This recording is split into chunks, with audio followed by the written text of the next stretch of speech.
Hello बच्चों, आज हम शुरू करने वाले हैं इंटीग्रेशन। जैसा कि आप जानते हैं कि पिछले क्लास में हमने पढ़ा था डिफ्रेंशिएशन। डिफ्रेंशिएशन क्या होता है? डिफ्रेंशिएशन होता है चीज़ों को ये बताना कि किसी चीज़ के अंदर मैं अगर कोई चेंजेस ला रहा हूँ तो उसकी वजह से जो दूसरा फंक्शन है उसके अंदर कैसे चेंजेस आएंगे। ठीक है, अब इसी का एक सेकंड और पार्ट आता है जिसका नाम है इंटीग्रेशन। इंटीग्रेशन का मतलब होता है कि हम कैसे चीज़ों को जोड़ रहे हैं। ठीक है, जैसे सपोज करिए कोई एरिया दिया गया है और वो एरिया सही से नहीं निकल पा रहा है, उसका आप सही से एरिया नहीं निकाल पा रहे हो, कुछ पार्ट उसके बच जा रहे हैं, तो उसको निकालने के, उसको सम करने के लिए हमें क्या करना पड़ता है? इंटीग्रेशन करना पड़ता है। हम उस चीज़ को बहुत ही छोटे छोटे पार्ट में डिवाइड करते हैं और फिर उसको हम क्या करते हैं? सम करते हैं। ठीक है, जैसे कि आप जानते हैं कि कोई एक क्वांटिटी है, सपोज करिए क्वांटिटी जिसको हम एक्स कह रहे हैं, अगर इस एक्स का बहुत ही छोटा पार्ट हम ले रहे हैं तो उसको मैं डेल एक्स से डिनोट करूँगा। और सपोज करिए मैं बहुत ही ज़्यादा मतलब इनफाइनेटली मैं छोटा पार्ट ले रहा हूँ तो इसको हम डिनोट करते हैं हमेशा किससे? डी एक्स से। तो डी एक्स जान जाइएगा कि डी एक्स अगर कभी मैं लिया हूँ इसका मतलब मैं बहुत ही छोटे से पार्ट को क्या किया? कंसीडर किया। कोई बड़े पार्ट को कंसीडर नहीं किया, बहुत ही छोटे से पार्ट को कंसीडर किया। ठीक है, डी एक्स का मतलब वो होता है। ठीक है, तो इंटीग्रेशन होता है क्या है? It is use to sum the quantity which very continuously. मतलब ऐसे क्वांटिटी को हम सम करने के लिए जब लेते हैं जो कि बहुत ज़्यादा वेरी कर रही है और लगातार वेरी कर रही है, तो उसको अगर मुझे जोड़ना है, ऐड करना है, सम करना है, तो मैं किसका इस्तेमाल करूंगा? इंटीग्रेशन का इस्तेमाल करूंगा। ठीक है, उसके लिए मुझे क्या करना पड़ेगा? इसको जो जिस एरिया मुझे जोड़ना है उस एरिया को मुझे एक छोटा सा पार्ट लेना पड़ेगा और उस पार्ट को निकालने के बाद ही मैं क्या करूंगा? हर पार्ट का सम निकाल लूंगा। ठीक है, तो इंटीग्रेशन का मतलब क्या होता है? जोड़ना, ऐड करना। क्लियर? ये बात आप जान जाइए। दूसरी बात क्या है कि ये रिवर्स प्रोसेस है। ये रिवर्स प्रोसेस है किसका? डिफरेंशिएशन का। ये रिवर्स प्रोसेस है किस चीज़ का? डिफरेंशिएशन का। ठीक है, जैसे डिफरेंशिएशन जो है उसी का जैसे रिवर्स प्रोसेस है। आप ऐसा मान सकते हो कि डिफरेंशिएशन का मतलब होता है तोड़ना और इंटीग्रेशन का मतलब क्या है? जोड़ना। ठीक है, डिफरेंशिएशन का मतलब क्या है? तोड़ना, और इंटीग्रेशन का मतलब क्या है? जोड़ना। ये जस्ट अपोजिट होता है किसका? डिफरेंशिएशन से। क्लियर है? तो इंटीग्रेशन हम करते क्यों हैं? इंटीग्रेशन हम करते हैं जब किसी भी ऐसी चीज़ का मुझे सम करना है जो कि बहुत ही कंटिन्यूसली वेरी कर रहा है और जिसको मैं सही से नहीं ऐड कर पाऊंगा, तो मैं क्या करूंगा? उस बड़े एरिया को ना लेके उसका एक छोटे से पार्ट को लूंगा और उस छोटे से पार्ट को मैं ऐड करूंगा और उसकी जो नंबर आएगी और मैं छोटे छोटे पार्ट को तोड़ता जाऊंगा, तोड़ता जाऊंगा, तोड़ता जाऊंगा और फिर उस सारे पार्ट को मैं क्या करूंगा? ऐड कर दूंगा, तो मुझे उसका एग्जैक्ट नंबर मिल जाएगा। ठीक है, बेसिक चीज़ है ये। अब इंटीग्रेशन का फॉर्मूला क्या होता है?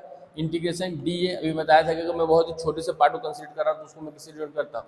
डी ए से। यहाँ पे मैं ए क्या? एरिया है। ठीक है, तो किसी फंक्शन का मुझे एरिया निकालना गया है। इंटीग्रेशन को अगर हमको अगर कहीं पे भी आप ये वाला साइन देखते हैं, इसका मतलब क्या है? इंटीग्रेशन करना है। ठीक है, जैसे हम एडिशन को प्लस से डिनोट करते हैं और सब्ट्रैक्शन को माइनस से डिनोट करते हैं, तो उसी तरह इंटीग्रेशन को हम लोग इस तरह से डिनोट करते हैं। ठीक है, अब इंटीग्रेशन का एक लिमिट होता है कि मैं जो भी मैंने अगर कोई पार्ट लिया है तो उस पार्ट का एक लिमिट होगा कि मैंने यहाँ से यहाँ तक को मैं क्या कर रहा हूँ? कंसीडर कर रहा हूँ। तो आप ये जो लिमिट ए और बी देख रहे हैं वही लिमिट है कि मैं कहाँ से कहाँ तक के पार्ट को मैं कंसीडर कर रहा हूँ। ठीक है, इस वजह से उसको हम क्या कहते हैं? लिमिट कहते हैं, इसलिए हम उसको ए और बी यहाँ पे लगा देते हैं। क्लियर है बात? ओके, तो जब मैं इसका इंटीग्रेशन करूंगा जो वैल्यू आएगी मेरे पास, सपोज करिए इसका इंटीग्रेशन किया मैंने और मेरे पास x आया। ठीक है, उसके बाद मैं क्या करूंगा? ए और बी जो ऐसे लिखा हुआ है उसको मैं इस तरह से यहाँ पे लिख दूंगा। ठीक है, उसके बाद क्या करेंगे? उसका थर्ड स्टेप पे एक बार x की जगह पे मैं लिखूंगा b, अपर लिमिट लिखूंगा। पहले अपर लिमिट लिखते हैं, हमेशा हमेशा कौन सा लिमिट सबसे पहले लिखते हैं? अपर लिमिट लिखते हैं। उसके बाद मैं माइनस लिखूंगा, उसके बाद मैं क्या एक्स की प्लेस पे क्या लिखूंगा? लोअर लिमिट लिखूंगा और इस तरह से मैं उसको सॉल्व करने की कोशिश करूंगा, उस तरह से मैं उसको सॉल्व करूंगा। ठीक है, बहुत ही बेसिक चीज़ है, सिंपल चीज़ है, ज़्यादा उसमें डिटेल्स में जाने की जरूरत नहीं। फिजिक्स में तो उतना आएगा नहीं, सिंपल सी चीज़ होगा। जब हम लोग सेंटर ऑफ मास के क्वेश्चंस वगैरह करेंगे, सबके क्वेश्चंस वगैरह करेंगे, तो हमको एग्जैक्टली इसका यूज़ पता चलेगा कि हम लोग कैसे करते हैं। ठीक है, अभी केवल ये जान लीजिए कि इंटीग्रेशन का मतलब क्या है? कि जोड़ना, ऐड करना। इंटीग्रेशन मतलब ऐड करना। ठीक, नेक्स्ट। अब इंटीग्रेशन दो तरह के होते हैं, एक होता है इनडिफिनिट इंटीग्रेशन, एक होता है डेफिनेट इंटीग्रेशन। इनडिफिनिट इंटीग्रेशन की मुझे लिमिट नहीं दी गई है, जैसे अभी हमने देखा था ना, मुझे लिमिट दी गई थी a to b। अगर मुझे उस तरह की कोई लिमिट नहीं दी गई है तो कैसा इंटीग्रेशन कहलाएगा, वो इनडिफिनिट इंटीग्रेशन कहलाएगा। और अगर मुझे लिमिट दी गई होगी तो कैसा इंटीग्रेशन होगा, वो डिफिनिट इंटीग्रेशन होगा। तो बेसिक डिफरेंस यही है। अगर इंटीग्रेशन दिया कोई लिमिट नहीं दी गई है तो कैसा है, इनडिफिनिट। और अगर इंटीग्रेशन दिया गया, मुझे लिमिट दी गई थी, मुझे a to b ही करना है, तो कैसा इंटीग्रेशन कहलाएगा, डिफिनिट इंटीग्रेशन कहलाएगा। क्लियर है बात यहाँ तक? तो इंटीग्रेशन कितने टाइप के होते हैं, इंटीग्रेशन दो टाइप के होते हैं, डिफिनिट इंटीग्रेशन और इनडिफिनिट इंटीग्रेशन। ठीक है, काफ़ी आराम से पढ़ना है, कोई इसमें ज़्यादा सोचना नहीं है। अभी ये बेसिक चीज़ें हैं, अभी जब हम लोग आगे और क्लासेस देखेंगे और वहाँ पे जब डेरिवेशंस वगैरह आएंगे तब हमको एग्जैक्टली इसका यूज़ समझ में आएगा। जब डेरिवेशन हम लोग करते हैं, डेरिवेशन में यूज आएगा, न्यूमेरिकल्स को सॉल्व करने में इसका इस्तेमाल आएगा। तो इतना टफ चीज़ें ये नहीं है जितना टफ लोग इसको बना देते हैं। बेसिक चीज़ें हैं, बेसिक समझिए, सब आसान से होगा। फॉर्मूला बेस्ड क्वेश्चन आते हैं फिजिक्स में इंटीग्रेशन के ऊपर, मतलब वो मैथमेटिक्स नहीं है कि बहुत ही हार्ड क्वेश्चन दे देगा, बस फॉर्मूला बेस्ड चीज़ें रहेंगी, थोड़ा बहुत आपको फॉर्मूलास लगाने पड़ेंगे और आपको अब वो चीज़ सॉल्व हो जाएगी। इसके अलावा आपको कुछ नहीं करना पड़ेगा।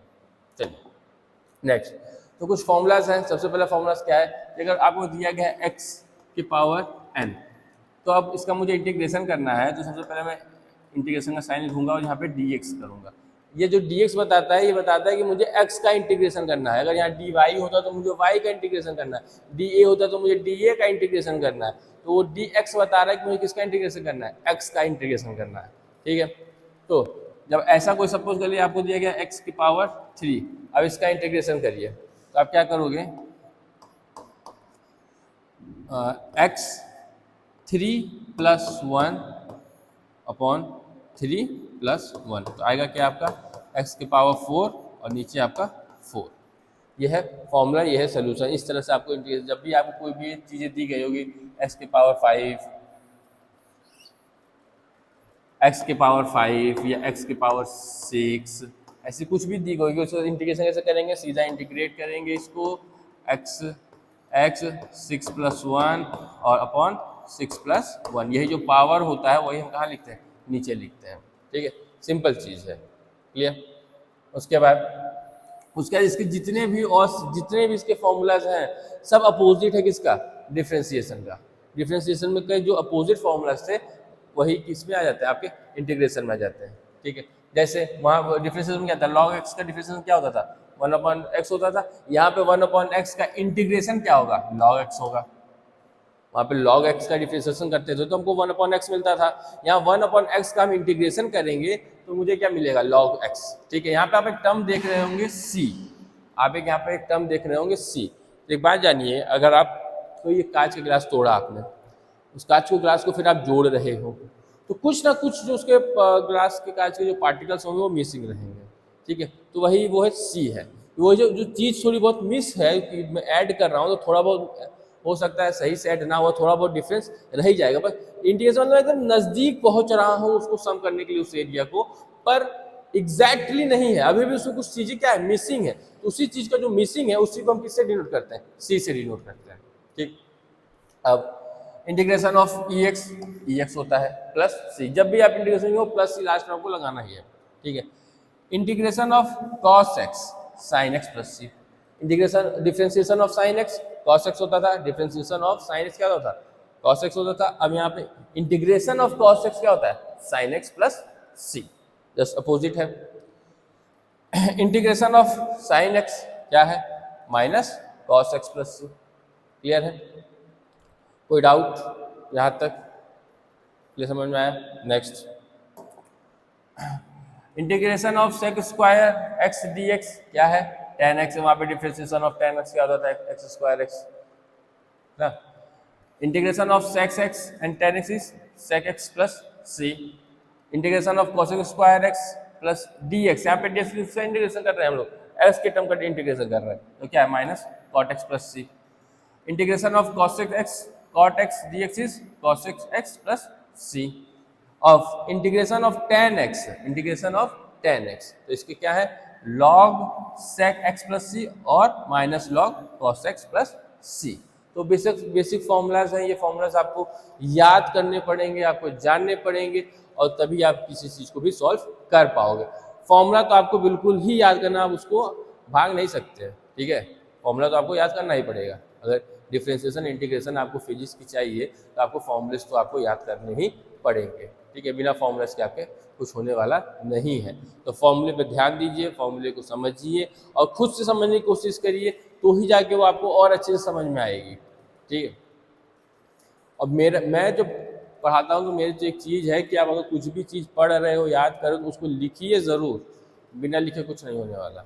अगर आप बस सोच रहे हो कि मैं याद कर लूँगा सब हो जाएगा, नहीं। अगर याद कर रहे हो तो उसको एक बार लिख के देखिए कि हो रहा है कि नहीं। वही जब लिखोगे तो आपके दिमाग में ज़्यादा अच्छे से बैठेगा, ठीक है। लिखना बहुत ज़रूरी है, केवल पढ़ना पढ़ना पढ़ना पढ़ के नहीं, जो भी आपने पढ़ा है उसे ज़रूर लिखिए, बिना लिखे मत छोड़िए। अगर आप नहीं लिख रहे हो तो वो ना कहीं आपके दिमाग से उतर जाएगी, ठीक है। लिखना बहुत ज़रूरी है, नहीं लिखोगे तो बहुत प्रॉब्लम हो जाएगी, ठीक। नेक्स्ट, अब कुछ क्वेश्चंस करते हैं। जैसे कि मेरे पास एक क्वेश्चन दिया है, integration of x square minus cos x upon 1/x। तो मुझे इसका क्या करना है, इंटीग्रेशन करना है, ठीक।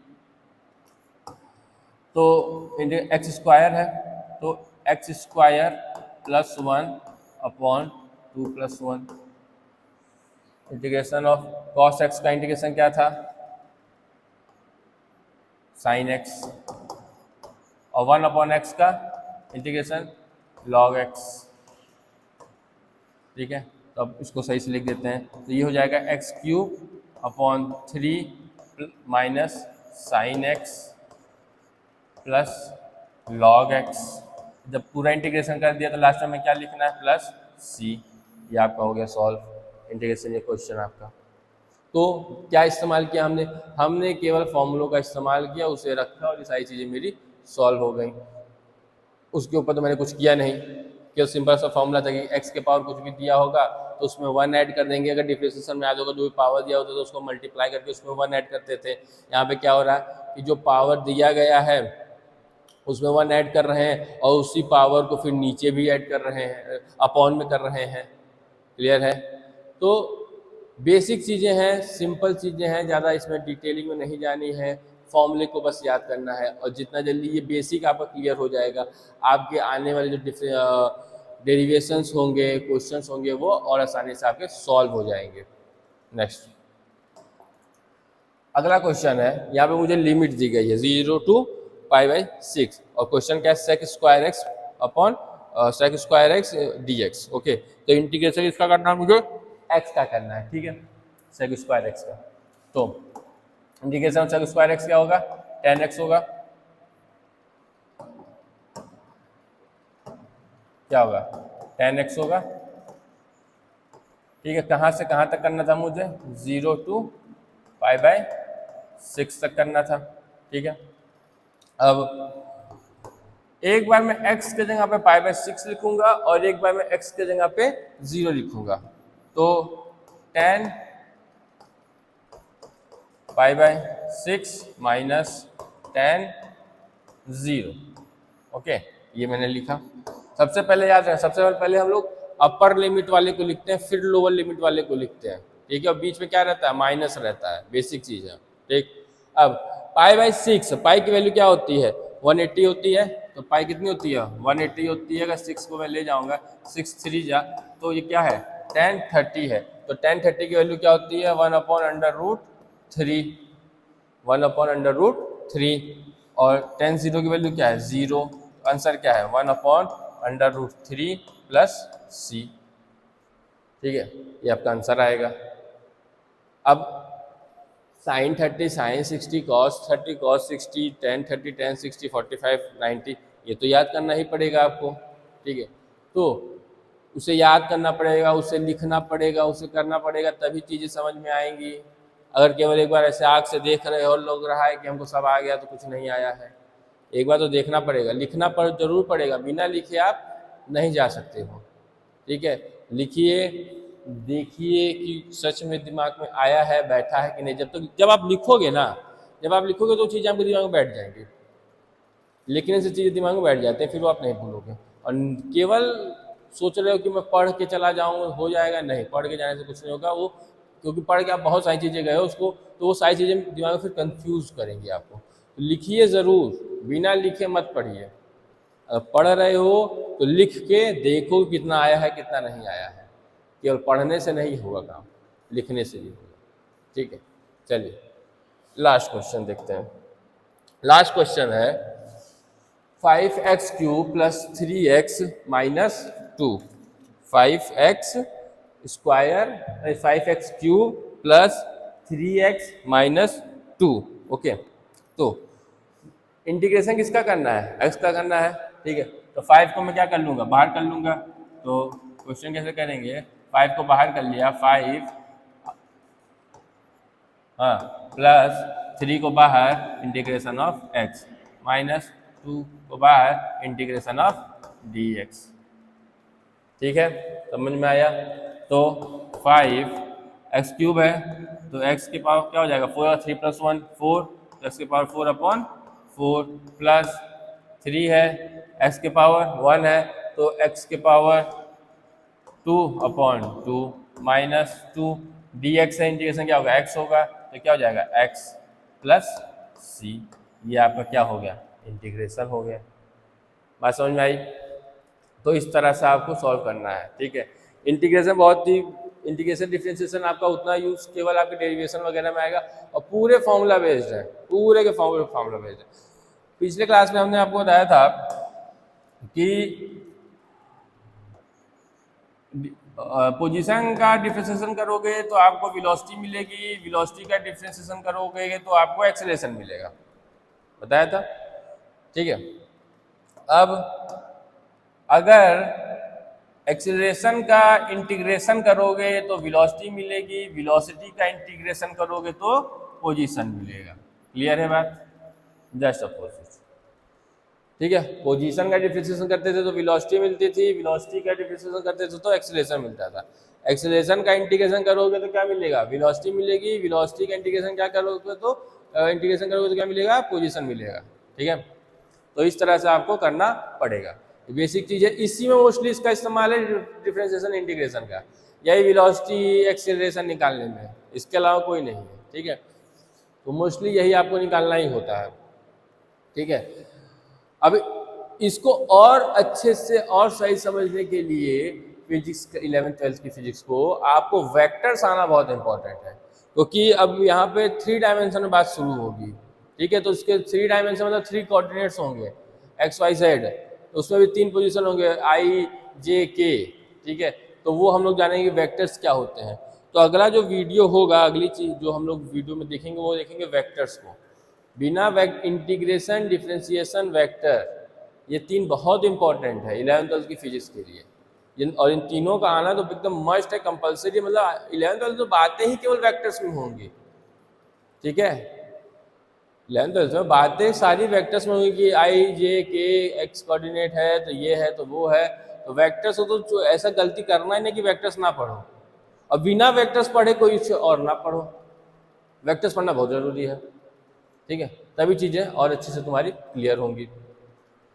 ठीक है, तो कल से नहीं परसों से हम लोग वेक्टर्स पे सीरीज स्टार्ट करेंगे, जिसमें कि जो 12th लेवल तक के लिए मेरे लिए इम्पोर्टेंट है वही सारी चीज़ें रहेंगी, जिसमें ज़्यादा हम लोग डीप में नहीं जाएंगे, अभी केवल बोर्ड के लिए रखेंगे, जो कि बोर्ड के लिए इम्पोर्टेंट है। अभी फिर से मैं बता देता हूँ, जो मैं अपने इस यूट्यूब चैनल पढ़ाऊँगा वो केवल और केवल बोर्ड के पर्सपेक्टिव से ही रहेगा।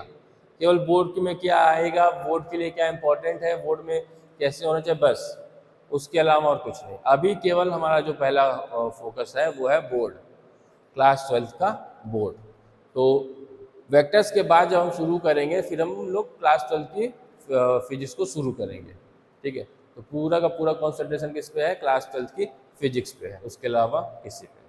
ठीक, तो उतना डीप में नहीं जाएंगे, बहुत ज्ञान देने की कोशिश नहीं करूँगा, जितना कि आपके बोर्ड के लिए इम्पोर्टेंट है, उस पेपर के लिए इम्पोर्टेंट है, उतना ही केवल। ठीक है, प्रीवियस ईयर क्वेश्चंस करेंगे, उस चैप्टर से कितने क्वेश्चंस आए थे, कैसे और होंगे, तो अभी केवल वही देखेंगे हम यहाँ पे, उसके अलावा कुछ नहीं। ठीक है बच्चों, चलो तो मिलते हैं नेक्स्ट वीडियो में और जानेंगे हम लोग वेक्टर्स के बारे में। अभी थोड़ा सा फ्लो में आने में टाइम लगेगा। अभी थोड़ा धीरे धीरे जब प्रैक्टिस, अभी उतना ये ऑनलाइन की प्रैक्टिस है नहीं, तो अभी धीरे धीरे फ्लो में आने में थोड़ा टाइम लगेगा। तो एक बार जब फ्लो स्टार्ट होगा फिर मस्ती मजाक सब इसी क्लास में होगा, बढ़िया से हम लोग आगे बढ़ेंगे। ठीक है, चलिए, थैंक यू, आज के लिए इतना है। Thank you, have a nice day.